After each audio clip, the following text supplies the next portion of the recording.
Baik, kembali lagi di channel Quick Story. Apa kabar teman-teman semuanya? Yang jelas dalam keadaan sehat ya.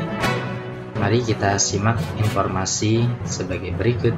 Aturan baru honorer 2023 dibagi jadi kategori berbeda. Ada keuntungan, ini soal gaji.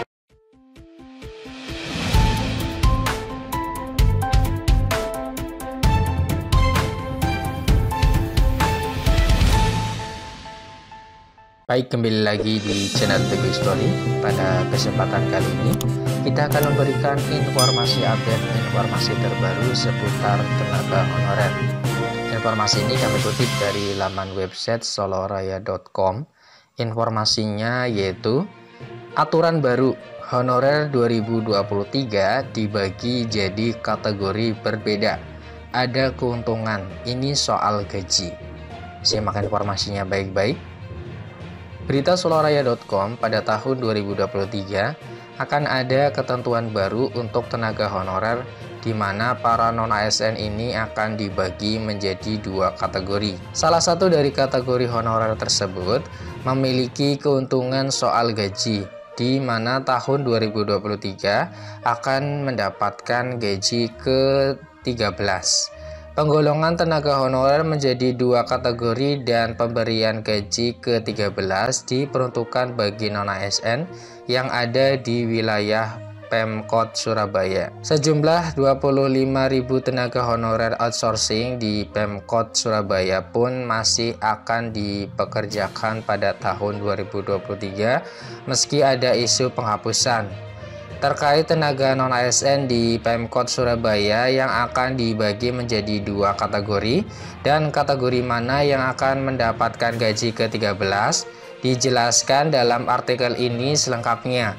Dikutip berita soloraya.com dari laman Antara, Kepala BKPSDM Kota Surabaya Rahmat Basari mengungkapkan, sebagaimana komitmen pemerintah kota bahwa hasil evaluasi Kemenpan RB terhadap tenaga outsourcing di tahun 2022, maka pada tahun 2023 mereka tetap dapat bekerja. Hal itu sebagaimana tertuang dalam surat Menpan RB nomor B/SM.sm.01.00/2022 tertanggal 14 Oktober 2022. Merujuk pada surat tersebut, Kepala BKPSDM Kota Surabaya mengatakan sistem pembayaran honorium untuk outsourcing di tahun 2023 mengikuti beberapa peraturan. Adapun peraturan yang dimaksud yakni Perpres nomor 12 tahun 2021 tentang perubahan atas Perpres nomor 16 tahun 2018 tentang pengadaan barang atau jasa pemerintah. Selanjutnya, peraturan Menteri Keuangan nomor 60/PMK.02/2021 tentang standar biaya masukan tahun anggaran 2022 dan peraturan Menteri Keuangan nomor 83/PMK.02/2022 tentang standar biaya masukan tahun anggaran 2023. Jadi terkait hasil evaluasi Kemenpan RB bahwa tenaga outsourcing di Pemkot bukan dalam arti gambaran ikut pihak ketiga, kata Basari, tapi outsourcing yang nantinya tetap kontrak perorangan dengan mekanisme yang telah diatur dalam Perpres pengadaan barang atau jasa tambahnya. Rahmat Basari juga menjelaskan bahwa tenaga ASN di Pemkot Surabaya pada tahun 2023 dibagi menjadi dua kategori. Pertama, menunjang dan kedua, non-penunjang. Adapun untuk tenaga penunjang terdiri dari pengamanan, sopir, petugas kebersihan, termasuk pihak ketiga pada tahun 2023 mendatang. Non-ASN yang masuk kategori tenaga penunjang akan mendapatkan gaji ke-13.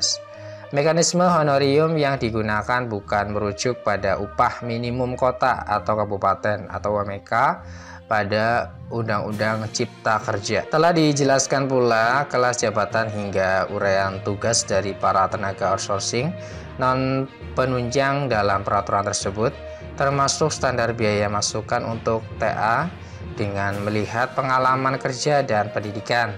Sehingga di pemerintah kota di tahun 2023 sudah mengacu pada dua ketentuan penunjang dan non-penunjang tersebut.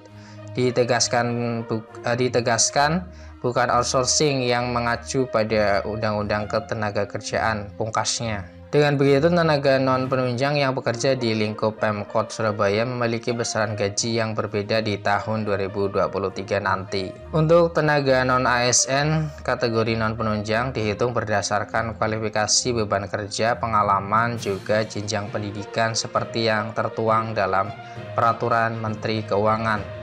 Kepala BKPSDM Kota Surabaya tersebut kemudian mencontohkan sistem gaji dan ASN Pemkot di bidang programmer atau sebut saja non-ASN kategori non-penunjang. Menurut penuturannya, tenaga non-ASN tersebut bisa mendapatkan gaji per bulan yang melebihi UMK jika merujuk Permenkyu.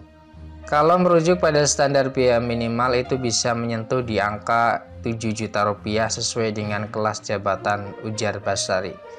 Itu sudah jelas, tinggal kita melihat benar tidak dia, tenaga outsourcing, punya pengalaman lebih dari 5 tahun melaksanakan apa yang menjadi dasar gaji segitu diberikan, tambahnya.